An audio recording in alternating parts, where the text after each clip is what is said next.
we're going to start our next session now. Which is a lovely way of saying, shut up. Do stay if you can. We're going to get into some detail here from someone I very much admire. Welcome, Julia. It's a pleasure to have you with us. Julia Davies is from We the Power, and she does all sorts of really quite high-level interventions, I think. So we've been talking about, if you were in the last session, we were talking about how do we communicate creatively this huge climate and nature crisis. And Julia has a knack, I think, for spotting the really important places to make interventions, whether it is from philanthropic investment through to actual scalable programs of how to address rubbish and waste. And sometimes I think it's fair to say that you have to design it from scratch because it's not fit for purpose. So I'm hoping that you will talk to us a little bit about what you do, what motivates you, and zero in on what is the name of this? Less rubbish, on your less rubbish vision and how we can apply it. And then we will take some questions if there's time. So Julia, let me start by talking about you and your motivation, and just give us a little bit of background and why you were drawn to this space in the first place. Yeah, Lucy, if it's okay, I'll just tell you my story, if that's okay, because the reason I tell my story is because I'm trying to inspire other people to maybe do what I'm trying to do. So I believe that we are in an emergency, and I believe in the definition of emergency. We talk all the time about the fact we're in a climate and biodiversity crisis emergency, whereas in fact, nobody's acting like it's an emergency, really. Obviously, we've got some fantastic people here that get it, and they are. But as a society, we're not. We're still walking around as if everything's fine. It's all very casual. But we are in an emergency, and that means we need to do something. So I believe that we need everyone to become activists. And I believe in taking direct action. But what is the right direct action for everyone really depends on who you are. It depends on what tools you've got. And so I'm trying to use the tools that I've now got to take direct action. And I do that in a variety of ways. And the tools I've got is, I've got a professional background. I was a lawyer. And I, very fortunately, a few years ago, sold a company that I helped set up. So my tools are money, basically, which is, there's quite a lot of that in the music industry. Money and law, those are good tools. They are, yeah. And I'm quite determined. I'm known in my family for being incredibly stubborn. I never do what anyone tells me. I do what I think is the right thing to do. And that's what we need to do now. We need to be doing things differently because business as usual has got us to where we are. So we have to do everything differently. And that includes the music industry. That includes events and festivals. So I'm using my tools because I like to think of, apparently we just can't really get our heads around the fact that we're in this planetary emergency, the whole world is in crisis. So I like to think of the world as a street, and I like to think that our street is on fire, or it's being flooded, or all manner of things, bad things are happening to the street. And I just happen to be now in my position, since I sold my stake in the company, I now feel like I can buy lots of firefighting equipment. I can do things that other people can't, and that's what I'm trying to do. And I do that in a variety of ways. And what's relevant to what we're here talking about today in terms of reuse is that part of what I do is I invest in startup companies that are coming up with genuine solutions to problems. They're not just sort of tinkering around the edges. They are genuinely trying to show how we can do things differently, and we can do things differently in the context of tackling single-use waste. And it's such an important issue in the context of devastating floods and dangerous climate change. Sometimes you can think that single-use coffee cups are not that important. George Monbiot called it micro-consumerist bollocks. But then he went on to say that everything matters, it just doesn't all matter equally. And that's absolutely the case here. And I think that single-use really matters because it's a symbol of us still treating the world as disposable, treating the world's resources as disposable, treating them as if they're all just for us, one species that lives on this planet, they're all just for us to use. So I think they really matter. And there's something that we can actually do something about, and the events industry can absolutely do something about it. And the single-use waste aspect of festivals is something that's really, really visible. And I think that we can tackle it. And for a long time, you know, I was like everyone else. I was trying to tackle it by educating, spreading the message. You know, I had this whole campaign in my mind, you know, called, you know, bring your own bottle and all this kind of stuff. But actually, sorry, it just doesn't work. If education was going to work, we wouldn't be in the shit state we're in now. It doesn't. And that is because education against all of these things is constantly battling against the basically education of the minds that's carried out by corporates that have basically led us all to expect a high level of convenience. They've expected us not to have to think ahead and take our bottle, carry our cup. They've sold us this, you know, very convenient, fantastic lifestyle where everything's at our fingertips. So education's battling against that. So you've just had a fantastic conversation about communication. Absolutely, we need to do that. But I think we need to go beyond that. So my form of direct action is trying to support the systems which really make it possible for us to take action. So we had the Blue Planet, and that got everybody, you know, understanding what the problems were, and everyone was horrified by those images of, you know, seabirds and whales, you know, with stomachs full of plastic. But in light of all of that, the situation's just got worse. You know, the problems of single-use waste have got worse since then. And I'm not talking about single-use plastic anymore, because one of the problems we have is everybody thought that the problem was just plastic, single-use plastic. It's not. It's that whole concept that the Earth's resources are disposable, that we can just use them and dispose of them. We really can't. And what I want to just keep coming back to, sorry Lucy, I'll let you have a word in edgeways in a minute, is that we're not the only species on this planet. Yeah. So, I mean, I completely agree with you, because I think that I think the conversation that we had before about communication is not about education. It's about creative communication. Yeah. It's about engagement and connection. So I think the education piece is a con. I think if you look at who funds Keep Britain Tidy, you know, if education about not dropping rubbish was the problem, and the millions of pounds that have gone into these campaigns, we've solved it by now. Yeah. And I think also that the litter, the single-use litter, is a symptom, as you're describing, and it's a symptom of overproduction and overconsumption, which, you know, a lot of those brands and industries are obviously complicit in, you know. So I really, really understand where you're coming from. And I'm a trustee for Surfers Against Sewage, and we've never accepted funding from those kind of litter campaigns and stuff like that, and those brands, because we think it's a load of old bollocks. So it is about, obviously, this huge change and an industrial change, and it goes back to, you know, materials science and circular economy, because what you're seeing on a very visceral level, even at a festival, is linear society, linear production. So tell us what you understand by circular economy, and tell us what your plan is. So tell us what you've decided to do about it. Yeah, so like I said, I think I've now got some tools, and some of those tools I'm putting towards what I call turning down the tap on you. So we're all talking a lot about climate change and biodiversity loss, but all of those things are fueled by our overconsumption of the Earth's resources. And that's, you know, that's not just about extracting those materials, that's about shipping those materials around. You know, so if we are replacing single-use plastic cups with, or the single-use plastic forks, so that's going now, whoa, the government got rid of those for us, fantastic. But if we're just replacing those with a single-use wooden fork, now I like to think about the journey of that fork. So that fork started off as a tree somewhere. It probably then got made in Asia, the chances are. It then got packaged up, it then got put, you know, onto a lorry, off to a container, onto a ship, travels right across the world. It then comes off at the docks, into another lorry, to a warehouse, you know, to a distribution centre, ends up in one of your festivals. Well, all of that is all in itself causing problems. You know, we are stressing out whales to the point that they can't communicate now, and therefore they can't mate.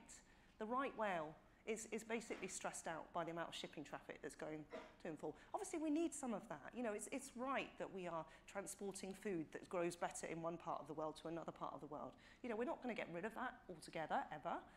But is it right that we're transporting right across the world something that we're going to use for seconds and throw away? I think that when we accept that we're in an emergency, and I accept that we're in an emergency, basically, quite aside from the fact that we are bringing upon ourselves and our children and our grandchildren dangerous climate change that's already wiping out entire populations. That it's going to mean, we're facing the point now where there are countries that are going to be gone physically. And we're trying to work out what we're going to do with this. So we will have nations that don't have their own home anymore. So we have got to act really, really seriously about this, and we've got to think about what we need. So I believe that we do still need festivals. I believe that they form a really, really important part in society. We need to bring people together. We particularly need young people to come together, and there's a lot of benefit in people coming together and enjoying themselves and sharing music. But that doesn't mean that that's okay to then just carry on doing them as we've always done them. I think we absolutely have got to look at everything that we do in society and work out how can we continue to do it sustainably. And if we can't continue to do it sustainably in the way that we always did it, we've got to do it differently. Literally, I keep coming back to this, our street is on fire. If our street was on fire and we always, on the 22nd of July, we always, in this particular garden, we always have a big barbecue. We always have it. We always have it there, and we always have these things at the barbecue, including fireworks, and we always have the barbecue that's right there. Well, if our street's on fire, sorry, we might have to have that barbecue on a different day. We might have to invite less people, and we might have to move where we're doing some of the stuff. So, this isn't about saying that we stop doing things that are non-essential because we're in an emergency. It's about we have got to rethink about how we do everything. And the fantastic thing is there are people out there that are coming up with amazing solutions. We can do this. We're absolutely an incredibly ingenious species. So these are big, big themes. Tell us about your vision. So tell us about the Less Rubbish vision and how you're marshalling these themes into action. So at the end game for me, and I think about on my driveway, I don't want a big recycling bin. Okay, we used to have a big bin, now we've got a smaller bin and got big recycling bin, but we all know that a lot of that stuff that we're putting in now is not being recycled. A lot of it's getting incinerated, a lot of it's getting shipped out to other countries who don't even have any systems to deal with it. So it's getting burnt elsewhere, and we're polluting other countries with our waste. So we all feel fine, when we're using those plastic things and putting them in the bin. Same at the, festivals, etc. But we know it's not being recycled. So I want to have a reusable bin on my driveway. And that's going to take us quite a long time to get there. We can get there, but it's going to take us a while. So again, I see the music industry and the events industry as you can show the way. You have shown the way in other things. You can show the way. You're a closed loop system in a reusable sense. So it's much easier to do reuse in a closed loop system. I know that there has been studies that have said that if you have a lot of leakage of reusable cups, for instance, but let's not just talk about cups, let's talk about takeaway containers, let's talk about all of the things that are effectively single use within the events environment. If you have a lot of leakage, so a lot of those don't actually end up going back around the system, then there are those that will say that that's worse than disposables. Well, it's a closed loop system. You have control of that system. You have control of how people get out of your closed loop, and you have control of the levers for making sure they don't take these things with you. So if you've tried your reusable cup scheme with, a £1 deposit, and that wasn't enough to make sure people were, not taking cups off the site, then, you need to think about what is enough, because yes, that's extra hassle for you guys, but if you're not dealing with it, if you're not dealing with this waste, you're just passing that back on to other people and other species as well. We can't just think about our world just in terms of us. There's other things that you do, like in terms of, what will affect people's behaviour. I really loved what Hannah said about giving priority access for people who travel. Yeah. Well, how about you have a queue for the bar, and the only people that get to go to that priority queue for the bar are people who've got the cups and they're bringing them back. So if you haven't got your cup, and if you want to get 6 drinks and you haven't got 6 cups, you've got to go in that long queue over there. So at least you're keeping them back in the system. There are this isn't beyond us. We can think about how to make this work. Mm. And so when you're describing some of the system, so you're talking about a closed loop system, let's go back to the bin on your driveway.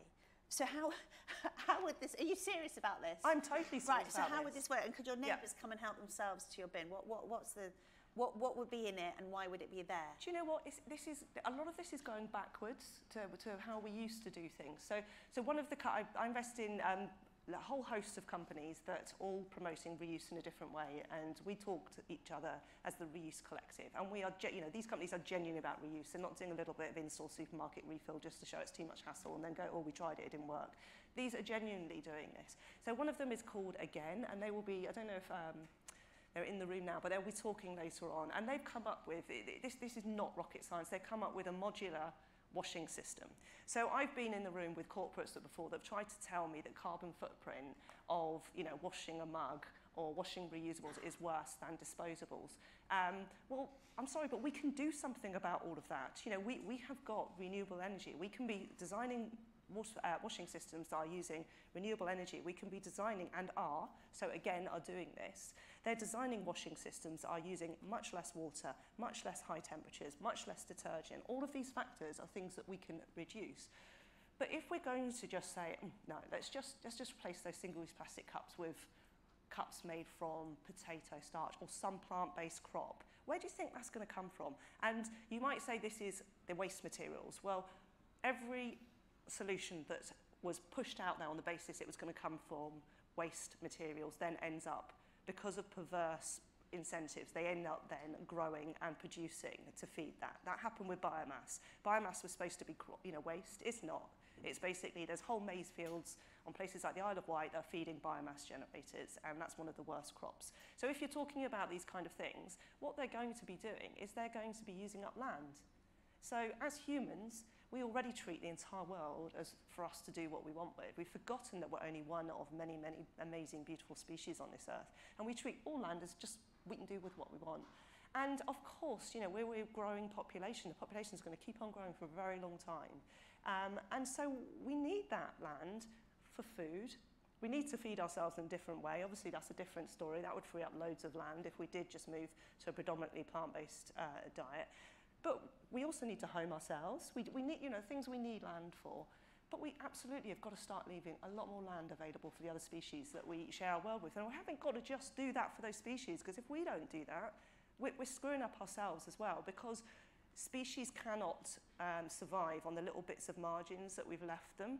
There are whole species that are just becoming, they might be straggling on, but they're functionally extinct. We've driven them to the point at which they're not going to survive. And we've also created a world which is going to have more and more NOx coming into the system. You know, so when we've got species already, you know, on the wire, and then they get hit by the wildfires in Australia, or the droughts, you know, the droughts in Kenya, where we're importing food from Kenya during a time when drought-resistant or drought-tolerant animals like giraffes are dropping dead, but we want green beans during the winter, so we're using up their precious water supply to grow our food coming in, which is another story. But you know, this is what I really think about, and the solutions are there. So again, they've shown how to do it. There's another fantastic company called Davies. So if we're going to go through a proper reuse system, again, you can't just do business as usual and just wash up. You have to think about, you know, what's the correct containers? If we're going to want to use them over and over again, what are the correct materials for that? What are the other things that we need to change to create those systems? Well, we can do it. And what does Davies do? So Davies, they sell groceries in containers, which are reusable containers, which you decant them and then just send them back in a closed in a system, so everything is going back around the system. At the moment, they're focused on that, but there's no reason why they couldn't then be expanding out. And they show the way. They've done a lot of research into the correct kind of containers, because you need to create resilience. But these things, we used to do them. So the beverage industry in the UK, bottles used to go back around the system, and they still have continued to do that in places like Germany. We just went to a system where we treated everything as disposable, and we spend a lot of time thinking about single-use plastic and cups. But we've then created, you know, a system where those drinks bottles, they're really, really sturdy things. Recycling glass is incredibly carbon intensive. We really should, you know, it's almost, you shouldn't do it. You're better off making it new because it's so carbon intensive, but we like to think, you know, we're recycling because it makes us feel better. But absolutely, we could be reusing them, and other countries have continued to do that. So it's completely possible. So we got rid of a lot of our bottle washing plants, which is why now, even if you have a milk bottle delivery, which, you know, has become a bit of a trend, it depends how far you are from a bottle washing plant. So to understand the analysis, it's to do with how quickly the bottle goes back into the cycle and stuff like that. So what I think is worth kind of just focusing on here, and you did mention it, is this flawed life cycle analysis that's often presented to you. So it's presented back, it's reflected back at anyone who says refillable, or we should be doing this, or this is a closed loop system. And it's like, well, the carbon accounting doesn't work out, or the energy accounting doesn't, resource accounting doesn't work out. And we have this in the fashion industry a lot. As I explained before, I work a lot looking at fashion supply chain. And we've got it in the fashion industry to such an extent that you are able to construct what superficially sounds like a very reasonable argument for using polyester above natural fibres, even with all the drawbacks of oil-based polyester, which is obviously plastic. And this is very flawed thinking. And we saw it with cucumbers. For years and years and years, I've had a bee in my bonnet about shrink-wrapped cucumbers. And I've got into huge fights over the years because the life cycle analysis, the LCA, shows that the longevity of the cucumber is preserved by the slimy plastic over the top, which I simply don't believe. And it was only 2 years ago that WRAP, the Waste Resources Action Programme, brought out a piece of research where they said, no, this life cycle analysis is flawed. And everyone went, hallelujah, now we can stop pretending that this is the answer.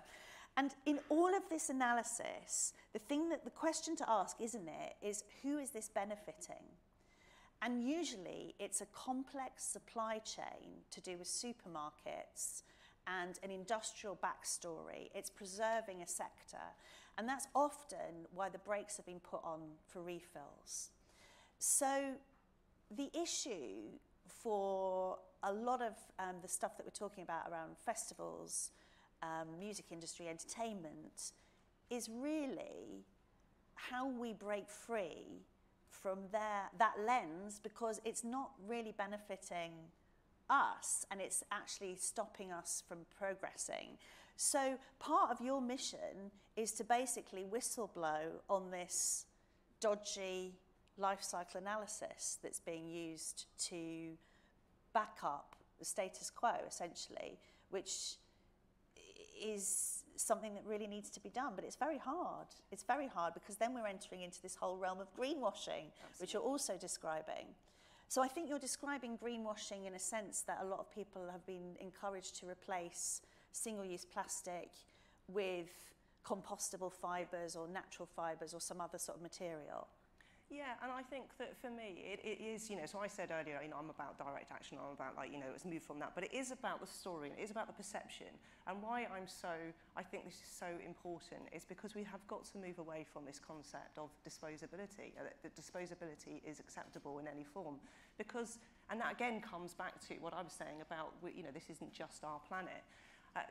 One of the stories, I'm always trying to work out, why don't people get this? Why aren't they worried about this? And I think we've got to bring it down to other levels. And I think about,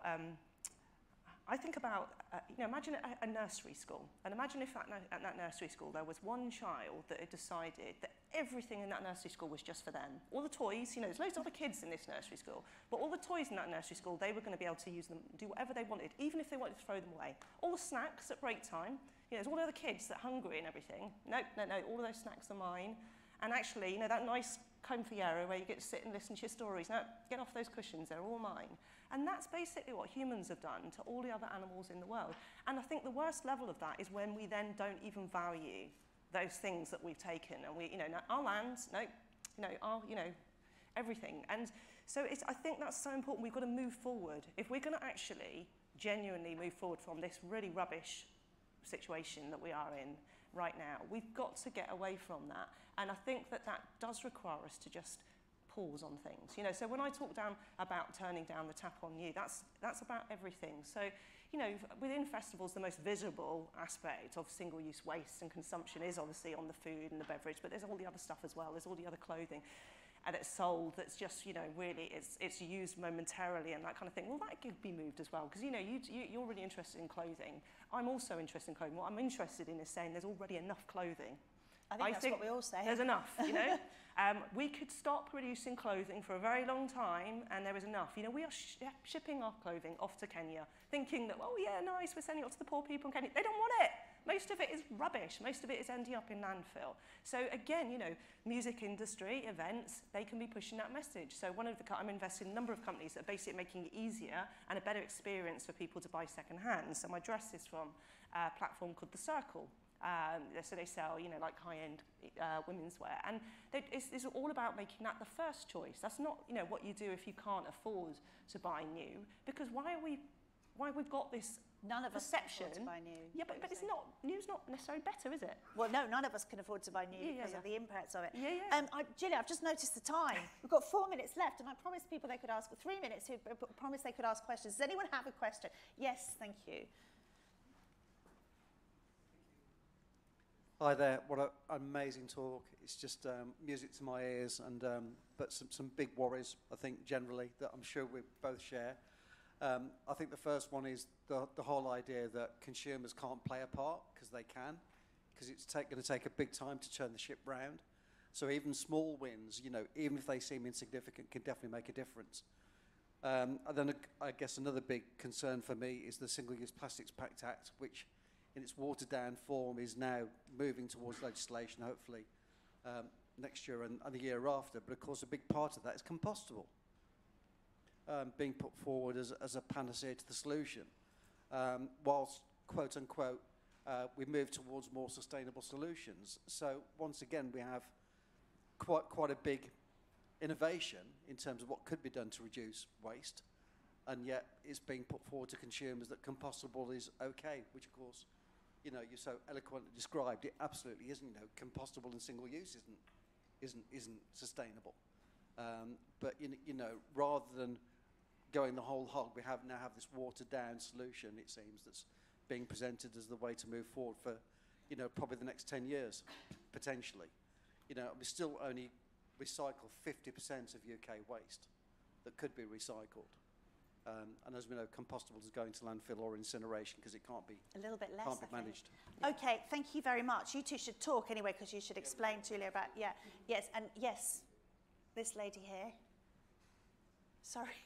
So a few years ago, I took my kids to Italy, and we went to the amphitheatre, and I took them round it. And the amphitheatre really is, so the Romans built it, and they did gigs there. And if you look at it, they have the same infrastructure that we have. They had the same staging, they had underfloor runways, they had lifts that brought gladiators up onto the arena floor, they had backstage areas just like the way we have production, they had awnings that went out over the field of play to keep everybody cool. The carbon footprint of somebody going to one of those gigs was zero. They went there, they went in daylight, they didn't have lighting, they didn't have sound, they didn't have video, they all sat there and they watched the gig. We now know that when we're doing the archaeological well, they did gigs, watch people, yeah, Christians being I'm French laughing lions. at what they were watching. yeah, well, maybe killing the Christians. I don't think we want to advocate for that. So when we're doing the archaeological digs, we now also know that they had food. They had food and they had drinks and they had food and drink beverages. Now we can do the same thing. We just need to change our philosophy. We don't need to have single-use anything. We just need to change the way our food concessions work. Instead of pumping everything out into a plastic cup, we should just put the cup that somebody brings us on a scale, and then we weigh the drink that goes in there, and we say, this is your measure. The same with the food. So it doesn't matter what size cup they bring. It doesn't matter what size container they bring. They bring their own containers. They bring their own knives and forks. They bring their own everything. Like a refill shop. Yeah, like a refill shop. Yeah. It's not a big thing. And what we just need to do is take the plunge. We just need to take the plunge and say, this is how we're rolling and this is what we're doing. People are not going to stop coming to festivals if we don't have plastic cups and we don't have paper cups. They'll still come. They'll just do it a different way. Fantastic. And on that toga-wearing note, I'm going to wrap it up. Julia, thank you so much. Your analogies are amazing. The nursery school one is my favourite. Is there anywhere that we can go to find out more about less rubbish? So if you want to find out about any of the projects I'm working on, there's a website called We Have the Power. If there's anyone in the room with money, and I'm always looking for people with money to join me as a philanthropic lender. So apart from working on this, I also lend money towards charities who are buying land for nature restoration. Myself and a few others, we lend money interest-free, which basically enables the Wildlife Trust and other people to go ahead and put offers in on land and buy them for nature restoration to give them a bit more space. So anyone wants to talk to me about that, please do. Oh, thank you.